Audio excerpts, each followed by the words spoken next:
It is indeed a great pleasure to join you for this important dialogue, also given the prestige and distinguished careers of the organizers and participants. I'm particularly glad to see some of you again years after knowing each other and sharing quite a number of important moments and events during our different public responsibilities. But above all, I feel truly privileged and honored to share today some brief remarks at this opening session, in which I would like to highlight the importance of the ultimate goal you seek, a two-folded one, if I may add, to ponder and reflect on the need for a greater role or participation of women in multilateral organizations and in any system of international governance at large, whatever its nature or mandate may be. And second, to reform and thereby strengthen multilateralism or the multilateral system, especially now when it is indeed under a huge scrutiny and suffers a great deal of questioning. The underlying assumption and assertion is that we need to advance further and faster in goal A, a greater role of women participation and leadership, in order to be successful in achieving goal B, that is the reform and strengthening of this multilateralism. That is to allow more effectiveness and better representation of the real nature and numbers of humanity. This system must necessarily draw on the talent and efforts of more women. Gender equality is a basic human principle, so it should equally influence and reflect representation in any international body of public or corporate governance.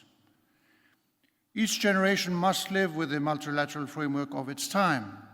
Faced with that reality, however, it has two options: to simply let inertia carry it along, or to assume the responsibility of deciding how to improve it.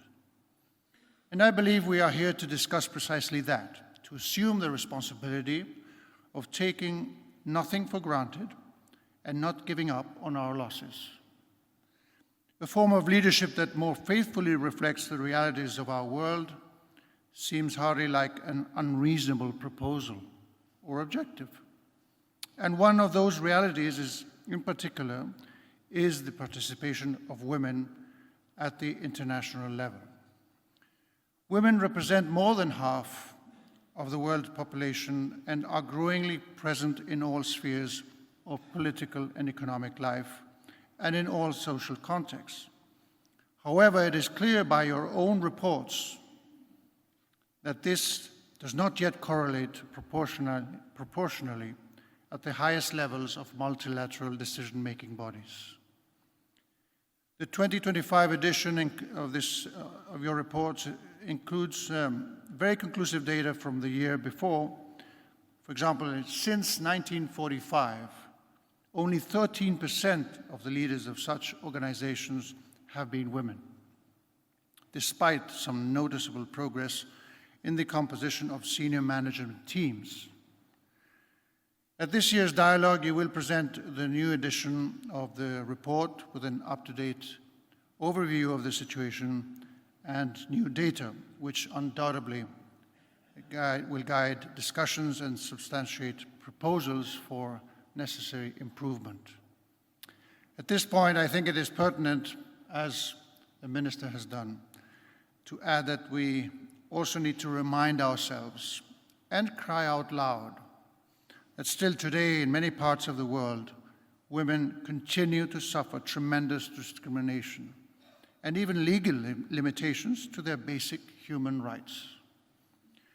Ladies and gentlemen, moving towards a more representative leadership is not just a symbolic action, but it has great symbolism, but an investment in the legitimacy of the system. Diversity in leadership offers a wider range of viewpoints. It enriches the decision-making process and fosters greater public trust in these institutions. In doing so, it ensures that these organizations are indeed a true reflection of the women and men that conform humankind. In a global environment marked heavily by polarization and mistrust, these attributes are more necessary than ever. For all these reasons, I wish you a frank, ambitious, and productive dialogue. Because the times call for such dialogue, because we must not let inertia decide for us, and because we must shoulder in our responsibility, and the talent is there.